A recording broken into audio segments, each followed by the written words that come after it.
Kíváncsi room ők, out of mi the ez a way. videó. We don't like female leads in our games, right? Wrong. Obviously, fuck.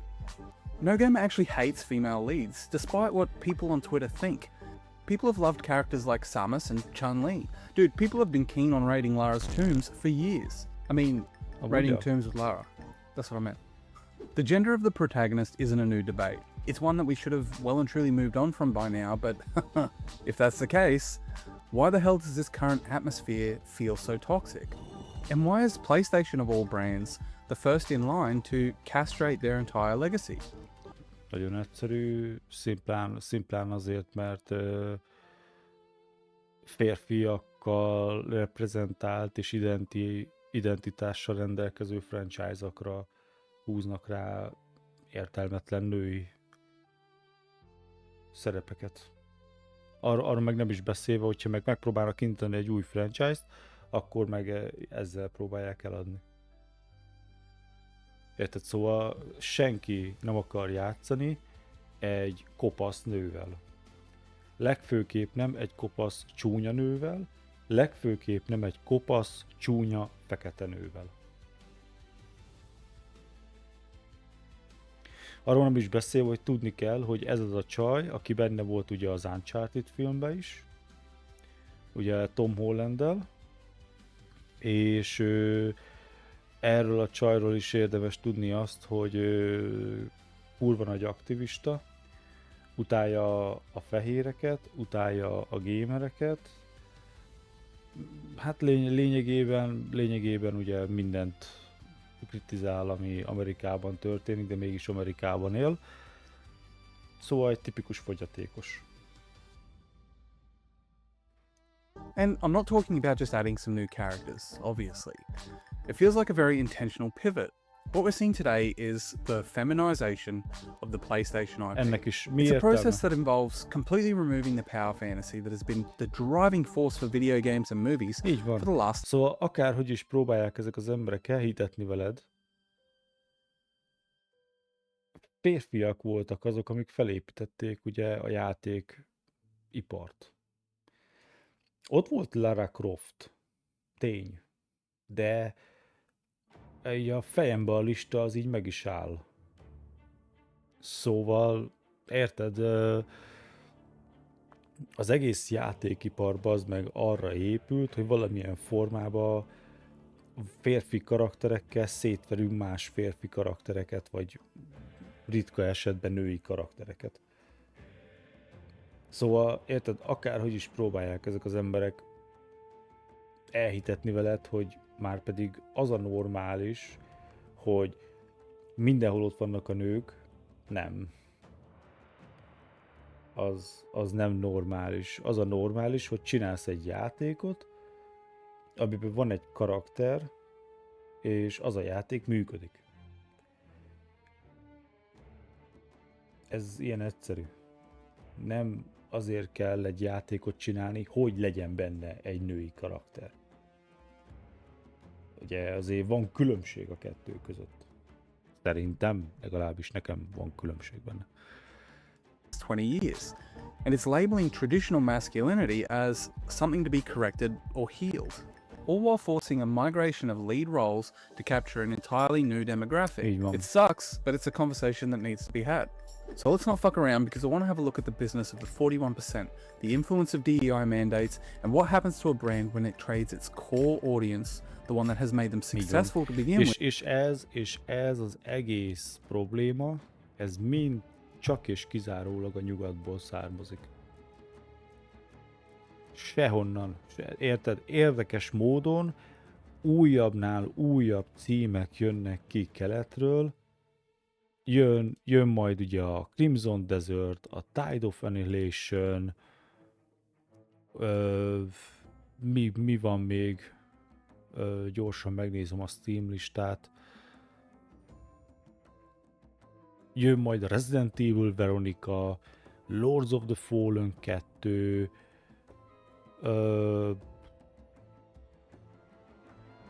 mik vannak még? Szóval annyi új cím van, annyi dolog van még,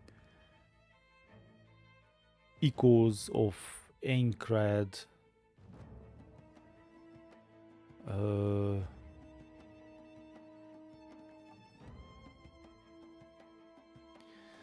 Annyi ilyen triplás játékot beraktam. Volt az a Reincarnation és azért mit tudom én mi. Szóval igen, hogy lényegében ez az egész, Beast of Reincarnation, ez az egész probléma, ez mind csak a nyugatról származik. Ez az egész DEI kultúra. Aminek semmi dolga nem lenne egyébként a biznisziparban, mert senki nem kíváncsi rá. Szóval én nem azért veszek egy játékot, mert érdekel a gender kultúra, hanem azért, mert egy gamer vagyok, hanem azért, mert én szeretek játékokkal játszani. Szóval most érted, ez a nagy kérdés, hogy kiknek készítek ezeket a tartalmakat, gamereknek, vagy pedig gender kultúrának, mert a kettő nem függ össze, mert amint látszik, a gender kultúra az bukik, ugye? Legjobb példája ugye a Sony, ugye? És meg a múltban meg annyi bezárt stúdió, megbukott játékokkal. Szóval mi értelme? És a nyugat csak nyomja. With for one that historically just doesn't exist. Okay, so what's actually going on? Why the fuss? Over the last few years, Sony has been quietly executing a massive roster swap. Mi a The fasz? traditional male lead is being old yellowed in favor of a female counterpart. Bazd meg. Ki egy... Komolyan. Ja, igen, és akkor ráadásul még szándékosan ugye el is csúnyítja ugye a női karaktereket. Ugye ahogyan azt láttuk ugye az előző videóban is lehetett látni. Let's look at the flagships, alright? Horizon Zero Dawn established Aloy as the new face of the entire PlayStation brand. When Insomniac brought back Ratchet and Clank for the PS5, Ratchet was essentially forced to share the spotlight, if not outright sidelined, in his own franchise to make room for Rivet. And now the highly successful, critically acclaimed Ghost of Tsushima has discarded Jim to pass the mask to Atsu. Morning, Dwight. Who are you? Who am I? I'm Jim. We've been working together for 12 years. Weird joke, Dwight. You're not Jim. És milyen These are just a csúnya. few, but the replacement is undeniable.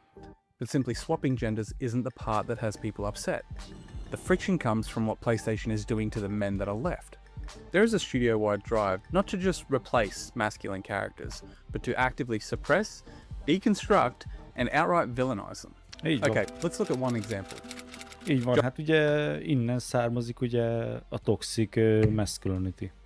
Ugye a mérgező férfiasság, ugye, hogy minden, ami nem nő, az mind mérgező, ugye, azt mind meg kell szüntetni, el kell tüntetni.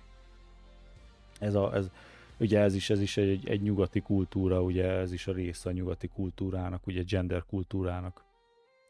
Joel Miller, and no, I'm not talking about the anxiety-ridden Pascal. I'm talking about Joel fucking Miller. That's all right. I believe him. No, wait! This dude is the ultimate archetype of the traditional masculine protector. The dude is a fucking demon. Or well, he was in the PS3 era. By the time the PS4 rolled around, The Last of Us Part 2 framed that exact protective stoicism as an apocalyptic sin. The narrative demanded that he be made an example of. Brutally Joel in one to make way for a female-driven revenge cycle. But let's be honest, if we're judging these characters by their body counts or their moral failings, the hypocrisy here is fucking mind-boggling. Everything Joel did to protect his own, you could equally say that Ellie and Abby did 10 times over. They tortured, killed, and burned down everything in their path for personal vendettas. It's just their time of the month, am I right, boys? But notice how the game frames it. When Ellie or Abby commit these acts, the game treats it as a tragic exploration of grief or a complex journey of redemption. But when Joel does it, It's framed as a toxic, masculine instinct that has fucked the world. And the rules just aren't the same. The violence is only a problem when it's being used to fuel a traditional male power fantasy. If a female is doing it, Igen. I know people are going to flare up about this. They're going to say, oh, it's the pointless cycle of revenge, or you just don't understand the story. But look at the asymmetrical empathy going on here. The game spends 10 hours carefully fixing Abby, giving her these moments. Oh, look, she saves the little zebra. Oh, isn't she such a good person? Igen, így konkrétan a játék, amúgy ebbe is igaza van. Én nekem is, én se szeretem a Last of Us 2-t, pont ez miatt. Mert kurvára elkezd manipulálni téged, hogy együtt érezzél a karakterrel, hogy az, amit ő tesz, az valójában csak az valójában egy megbocsátható igazságszolgáltatás. Ami kurva nagy fasság. Szóval, hogy az ő szemszögéből az, amit ő tesz, az ő története, az teljesen oké, correct. Szóval ezek azok az emberek, akik megpróbálják veled elhitetni, hogy mindenki jó, hogy a rossz emberek azok az emberek, akik elvágják más embereknek a torkát egy óráért, vagy egy telefonért, azok valójában nem is rosszak, hanem csak meg nem értett jó fiúk. De olyan emberek mondják ezt, akik kerítés mögött, ugye vízárok van a házuk körül, 24 órás felügyelettel, és soha büdös életben nem utaztak még ugye tömegközlekedéssel, mert van saját sofőrjük. Tudod, az olyan emberek reklámozzák ezt, akik azt mondják, hogy ezért kell neked papírszívószálból innod a üdítőitalt a McDonald'sba, ami a vízben oldódós papírszívószállal kell neked üdítőt innod a McDonald'sba, hogy megvéd a bolygót, mert azzal segítesz. Oh, and these redemption arcs just aren't given to Joel in the sequel. Joel is killed before he can even speak for himself, his legacy reduced to a bloody pulp from a situation he never would have found himself in the first game. The cycle of violence isn't on equal footing here. And of course you've got the flashbacks, but I would say that those were used more in a way to emphasise Ellie's grief than they were to humanise Joel. It's just a lazy way for developers to bury a legacy male character so a new pedestal can be built for his female replacement. In the modern PlayStation era, masculine... Arról nem is beszélve, hogy egy rész alatt bemutatták Joelt, és a következő részben már ki is szedték. Akkor most ez azt jelenti, hogy a Last of Us 3-ba Ellie-t kell kiszedni. Vagy ez hogy működik? A csajokat nem ölhetjük meg, csak a férfiakat? Femininity is a cycle that needs to be broken, and femininity is the only thing permitted to break it. The conversation around The Last of Us 2 is eternal, so let me look at another example. The God of War himself, Kratos. If Aloy is the current face of PlayStation, I would have to say that Kratos would probably be a close second. But what's wrong with Kratos? Well, the Norse saga is often looked at as a more mature evolution of the character. And from a pure storytelling perspective, they are fucking good games, and I really like them. But let's look at the mechanics of how they evolved him, right? Yeah, he's got a bit of grey in his beard, but they also made his core identity, his rage, his aggression, his absolute dominance, something to be ashamed of. The Norse saga kind of just feels like he's walking around giving an apology for the previous games, and you've got other characters there giving him lectures about emotional intelligence. Culmination of love is grief. Open your heart to the world as you have opened it to me, and you will find every reason. Ezt mondom, hogy ez a fej, akit mi megismertünk a God of War Ragnarokba, ég és föld ahhoz képest, akit mi láttunk ugye a demóba. Fogalmam sincs, hogy mi történt.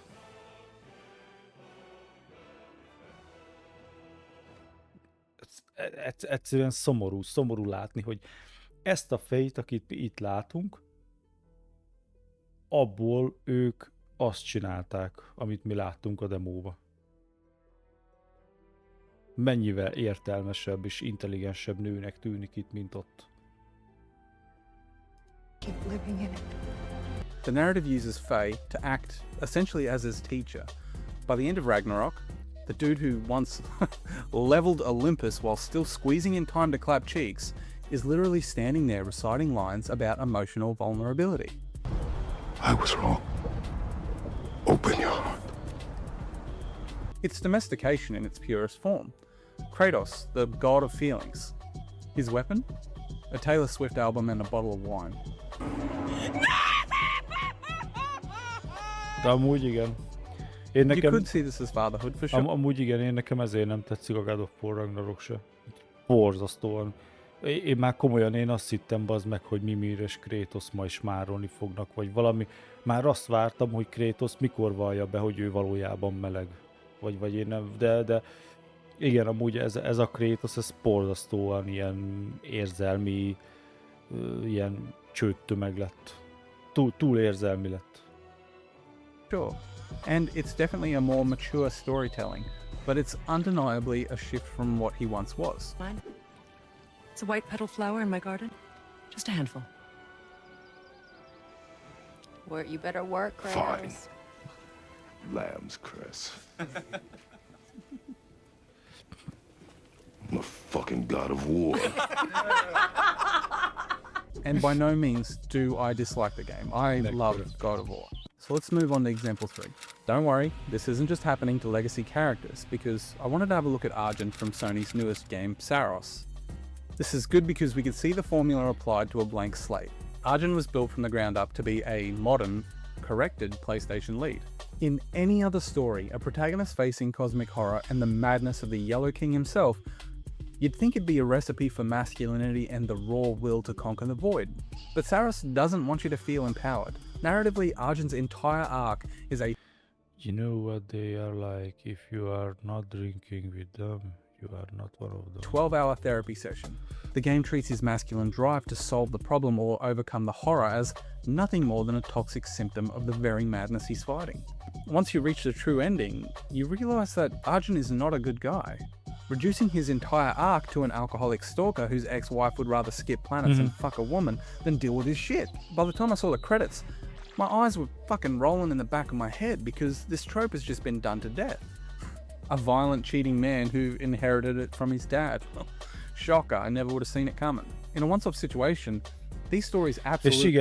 És igen, de ilyenkor jön az, hogy felépítettek egy teljesen új, brand new férfi karaktert, aki meg egy erőszakos faszkalapnak van beállítva, egy failure-nek ugye lényegében, ugye egy csalódásnak, egy tipikus férfi köcsögnek, egy sztereotíp férfi köcsögnek van beállítva.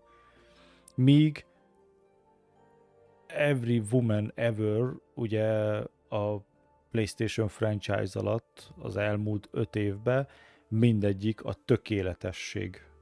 Ők soha nem követnek el hibát, és mindig minden döntés, amit hoznak, az úgy jó, ahogy van. Milyen érdekes. really can go hard.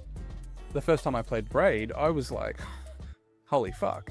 But when you've done it to your entire catalogue, it's no longer storytelling, it's just a copy and paste of the same formula over and over, and it's fucking exhausting.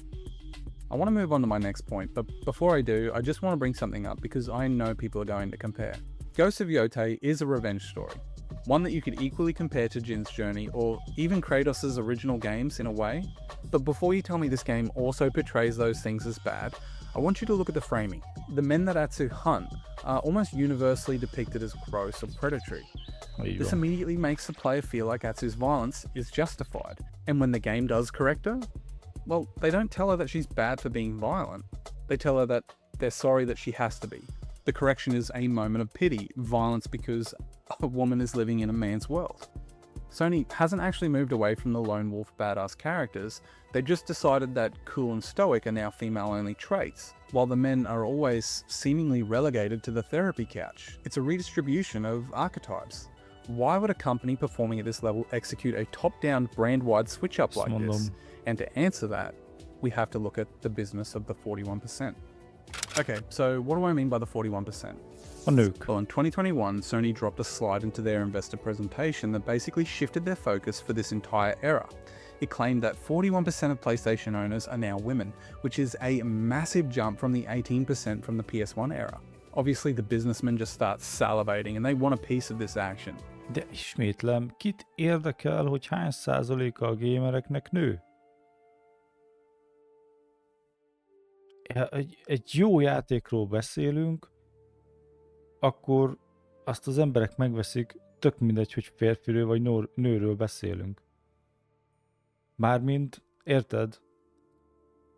Egyértelmű, hogy az a 41% le se fossa azt, hogy a Sony miképpen próbálja reprezentálni őket. Mi a faszomról beszélünk? Hallod?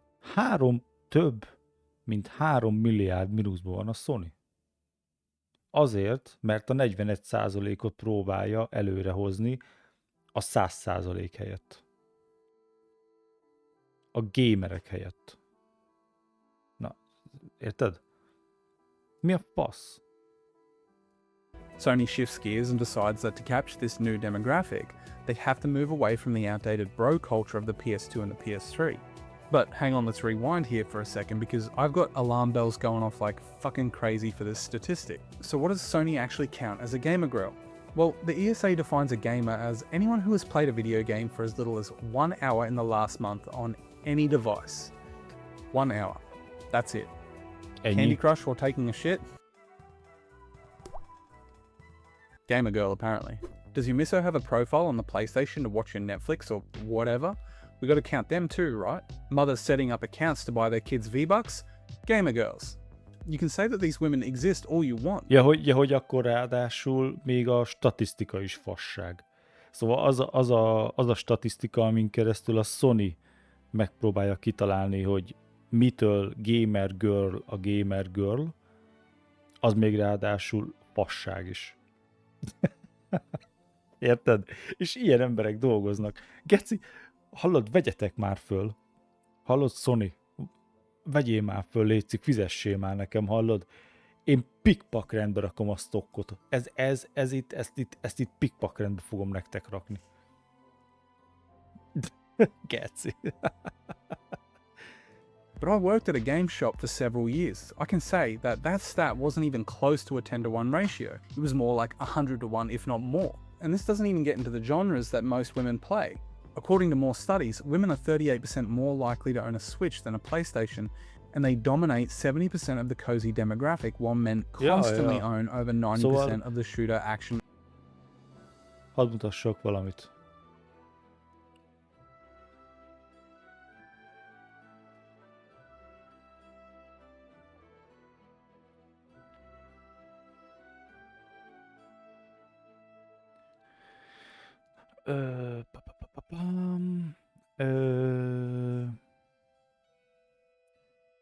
Mi volt az? Lord of the Shire.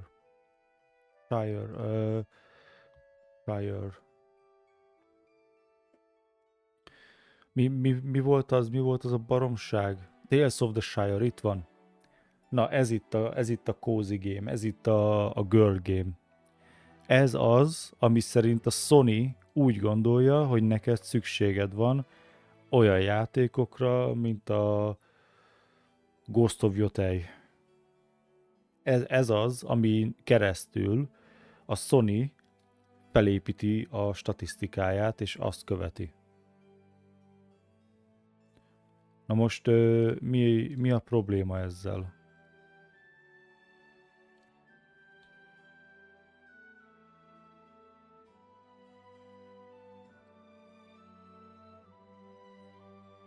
Ez itt a probléma.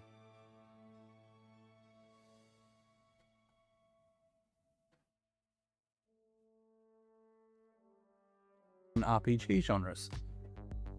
Sony sees that 46% of Switch owners are women playing cozy games, and they decide this is their new target. It's a fucking joke. They're trying to import a demographic that just isn't interested, while completely ignoring the core audience. You don't grow a brand by chasing a ghost and alienating people who have made you successful to begin with. And I think that they know exactly what they're doing. They think you'll just accept it, or at the very least, you'll tolerate it, right? They're banking on the sunk cost. Look, I've got fairly deep roots in this ecosystem. I've got over 300 platinums and a physical collection that is frankly ridiculous. To Sony, I probably look like a locked-in customer. Fuck them. I am more than happy to play on anything else. Brand loyalty is stupid and it means nothing to companies like Sony. Ez tökéletes. Ez így van. Brand loyalty. Ezt el kell felejteni. Ezt le kell lőni, srácok. Nincs ilyen, hogy a PlayStation, mert a Sony, érted, hogy az a legjobb dolog a világon, mert ez PlayStation. Felejtsd el. Ez nem fog neked jó élményt hozni. Mert ezek az emberek rajtad keresztül fogják behúzni azt, amit elvesztenek. Ezért van az, hogy a PlayStation már vagy 3-szor megemelte a PlayStation Plus-nak az árát az elmúlt 5 évben, és 2-szer megemelte a hardvereknek az árát is. $1000 PlayStation 5-ről beszélünk. Oké? Eszméletlen. And this moves me to my last point. How do they plan on implementing this?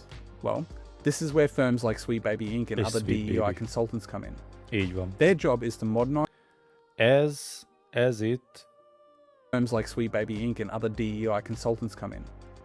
Ez itt a lehető legrasszistább dolog, amit valaha életemben láttam. Szóval te nem tudsz létrehozni még egy olyan franchise-t, mint ez, ha te megpróbálnál létrehozni, érted, egy csatornát azzal, hogy White Man Gamers, azonnal lelőnék rasszizmussal. És a PlayStation az ilyeneket támogatja.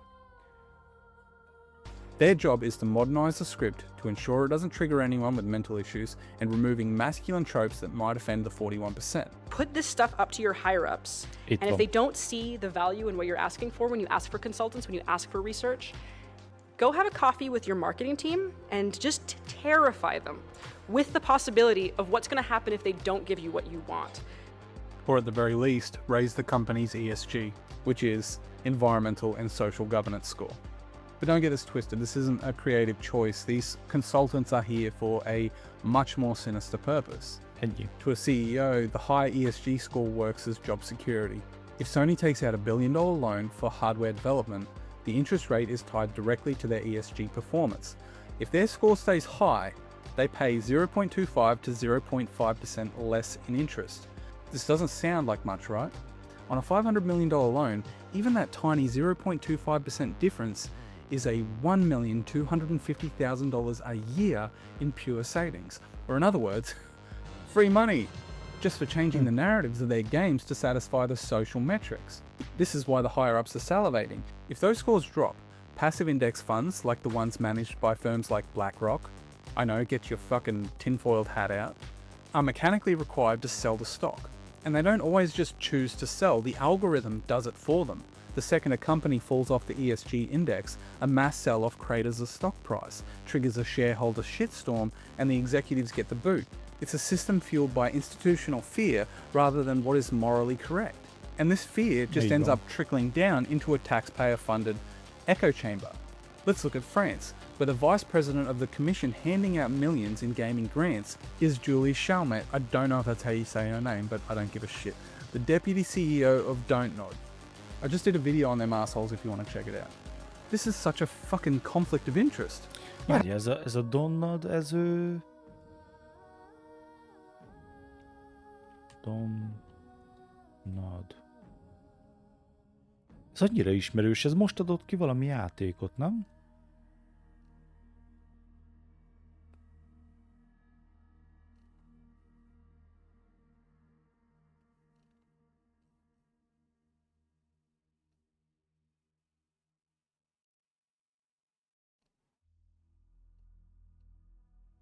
Valahonnan nagyon ismerős ennek a...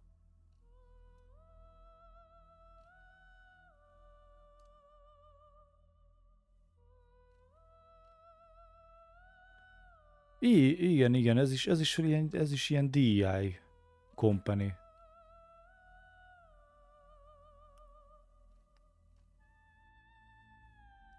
Csusszant.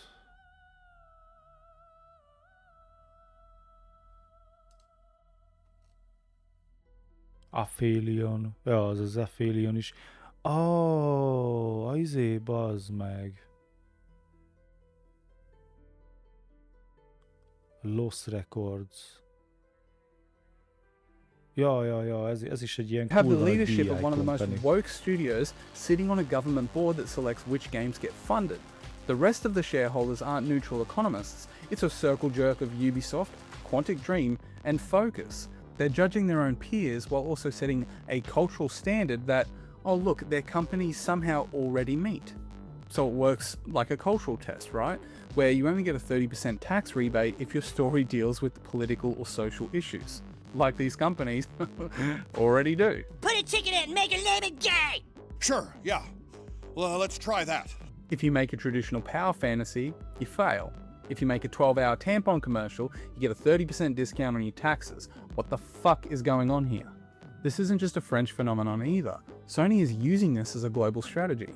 They have mastered the subsidy loop in their two biggest tax havens, the UK and Canada. In the UK, Sony és Canada. Hallod? A két legnagyobb DEI, LGBTQ támogató faszopó country, bazd meg. Amerika után. Sit on the board of BFI and UKIE. These are the very people who wrote the cultural test. They've redefined British culture to include social diversity and contemporary narratives. If you pass their moral audit, the UK government pays for over a third of your development. Just think about that. A third of your development covered. Menj a faszomba, hallod, hogy a UK government, érted, hogyha te olyan játékot csinálsz, ami támogatja ezeket az ideológiákat, akkor kifizetik az 1/3, bazd meg. Azt a kurva. Jesus Christ. In Canada, Quebec and Ontario offer up to 40% back on their labour costs. Heather Steele, head of communications at Sony-owned Haven Studios, és megint egy nő, ezt mondom, bazd meg. Sits on the advocacy committee for Interactive Ontario. Just like Don't Nod, Sony-owned leads are helping the government define the standard that Sony-owned studios then effortlessly meet, because they've already spent years setting it up. Look at us. Look at us. Huh? Who would have thought? Not me. This is like having a safety net, right? It's why Sony can pivot a narrative mid-development and not have anything to worry about. Szóval lényegében igen, azért készülnek ennyire sűrűn ezek a nők és melegek által irányított játékok, mert lényegében a government és ezek a cégek az adón keresztül támogatják. Lényegében adóvisszatérítést kapnak azon keresztül, hogy ilyen játékokat gyártanak. Szóval ezért van az, hogy a Sony-nak kurvára mindegy, hogy mi a sztokja, hogy hány milliárd mínuszban van, mert így is úgy is az adóvisszatérítésen keresztül, ezeken a cégeken keresztül visszakapja azt a pénzt, amit itt elbuk. Mi bazd meg? Why give a fuck about your dollar when they are harvesting millions in labour tax credits that are guaranteed as long as the game stays inclusive? This is only made worse when you look at the hiring practices. In an industrial sense, this is like poisoning the well, right? They're creating an ideological filter so they can gatekeep the hiring process through a lens of DEI quotas. Sony's targets are roughly 20% women in management by 2025 and 30% of executives by 2030. You can see this easily in the UK. Sony Music has already mandated a 30% ethnic minority executive quota. But the real weapon is the filter. Recruitment software like Reach ATS is now used to automate diversity compliance. Powerful application system designed to accelerate hiring, reduce admin, and provide clear oversight of all live vacancies. Automation. Hit score.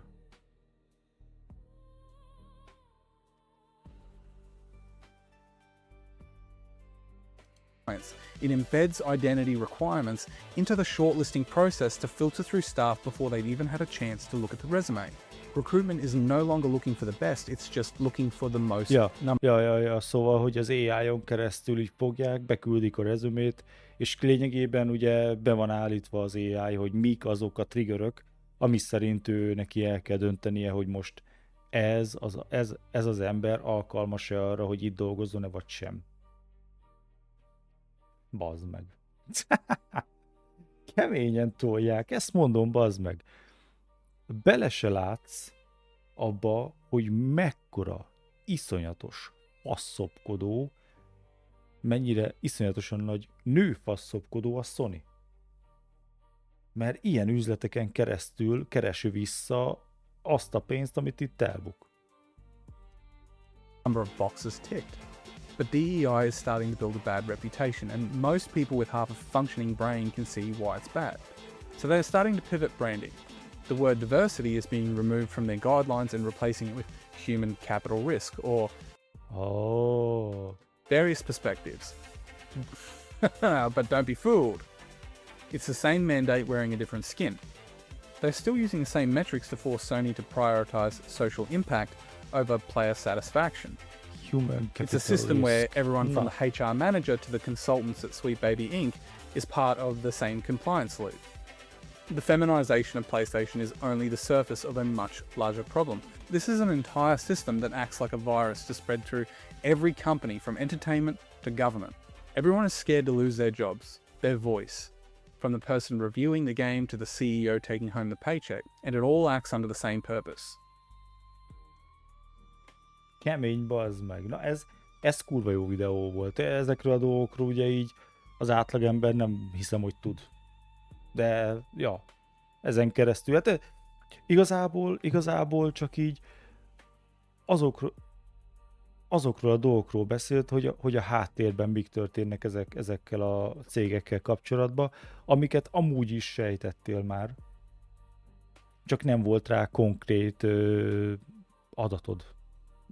Ugye az ilyen videókon keresztül meg így átlátod. Szóval, ja, hogy lényegében akkor a PlayStation ugye más országokból, ugye a Sony más országokból adóvisszatérítésként megkapja azt a pénzt, amit itt elveszít.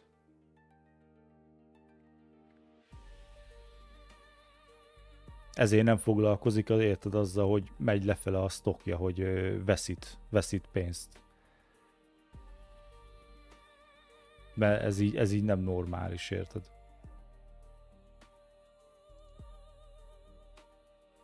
Durva.